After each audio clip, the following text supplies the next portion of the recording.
राधे राधे भक्तों, स्वागत है आपका हमारे चैनल आध्यात्मिक कथाएं में। आज हम कार्तिक मास पाठ के 20वें अध्याय का श्रवण करेंगे। इस पावन मास में हम भगवान विष्णु की असीम कृपा और भक्ति के महत्व को समझते हुए जीवन को आध्यात्मिक रूप से समृद्ध बनाने के उपाय सीखते हैं। आज के इस अध्याय में हम जानेंगे कि कैसे भक्ति, श्रद्धा और सत्संग से जीवन में सुख, शांति और समृद्धि आती है।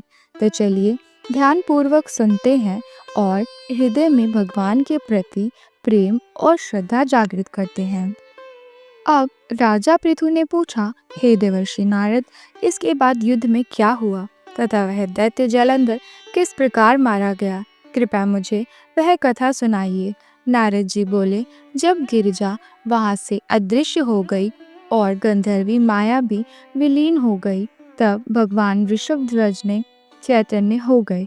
उन्होंने लौकिकता व्यक्त करते हुए बड़ा क्रोध किया और विस्मयतंता जालंधर से युद्ध करने लगे।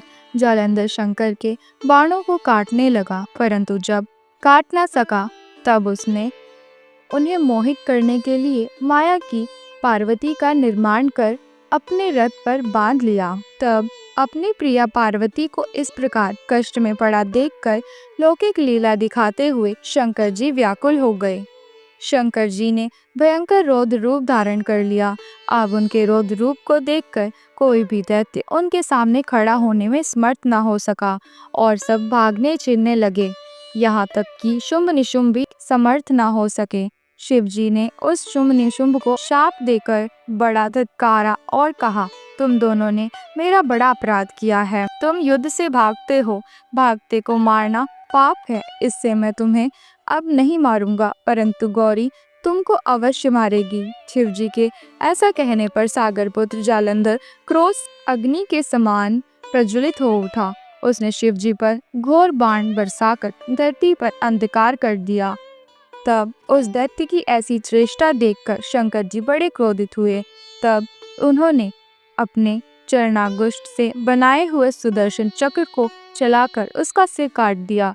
एक प्रचंड शब्द के साथ उसका सिर पृथ्वी पर गिर पड़ा और अंजन पर्वत के समान उसके शरीर के 2 खंड हो गए। उसके रुधिर से संग्राम भूमि व्याप्त हो गई। शिवाज्ञा से उसका रक्त और मांस महारौरव में जाकर रक्त का कुंड हो गया तथा उसके शरीर का तेज निकलकर शंकर जी में वैसे ही प्रवेश कर गया जैसे वृंदा का तेज गौरी के शरीर में प्रविष्ट हुआ था। जालंधर को मरा देखकर देवता और सब गंधर्व प्रसन्न हो गए। माँ शारदा की प्रेरणा स्वयं सहाय है। तो भक्तों, यह था कार्तिक मास पाठ का अध्याय 20। आइए इस पावन माह में अपने हृदय और जीवन को भगवान भक्ति से अलौकित करें। यदि आपको यह पाठ पसंद आया हो तो दूसरों के साथ भी इसे साझा करें और हमारे चैनल को सब्सक्राइब करना ना भूलें। भगवान की कृपा हमेशा आप पर बनी रही। राधे राधे।